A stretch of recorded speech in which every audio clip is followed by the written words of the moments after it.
Hey guys, welcome to my channel. Hi friends, ఎలా ఉన్నారు మీరందరూ? నేను చాలా అంటే చాలా హ్యాపీగా ఉన్నాను.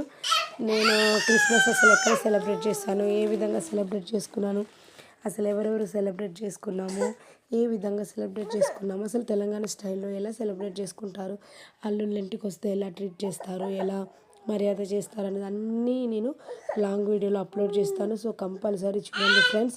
ఇది వచ్చేసి మా బావ వాళ్ళు ఇంకా మా హస్బెండ్ ఉన్నారు. సో చాలా హ్యాపీగా ఎంజాయ్ చేస్తాను. చూడండి, చెనక్కాయలు కాల్చుకొని తింటున్నాం. అట్లా అది అప్పట్లో కాల్చేవారు, ఇవి ఇప్పుడు కాలుస్తున్నారో లేదో తెలియదు. గ్యాస్ వచ్చేసరికి అందరు గ్యాస్ మీద వేయించడం, ఉడకబెట్టడమే చేస్తారు. సో అప్పటి నుంచి మా డాడీ అయితే ఈ విధంగా మంట పెట్టి తాటి కొమ్మలు తీసుకొచ్చి తాటి కొమ్మలలో వేసి కాల్చి ఇచ్చేవారు. సో అది చాలా అంటే చాలా టేస్టీగా ఉంటాయి. ఇంకా తెలంగాణ స్టైల్లో ఏ విధంగా సెలబ్రేట్ చేసుకునేదని ఫుల్ లాంగ్ వీడియో పెడతాను. సో మీరందరూ చూస్తారని అండ్ నన్ను సపోర్ట్ చేస్తారని, నన్ను సబ్స్క్రైబ్ చేసుకుంటారని అండ్ లైక్ షేర్ చేస్తారని అనుకుంటున్నాను ఫ్రెండ్స్. నన్ను ఆదరిస్తారని అనుకుంటున్నాను. సో చాలా చాలా థ్యాంక్ యూ ఫ్రెండ్స్. నా వాయిస్ని ఇగ్నోర్ చేయండి, కొంచెం నాకు కోల్డ్ కఫ్ ఉంది. So thank you for watching friends. Thank you.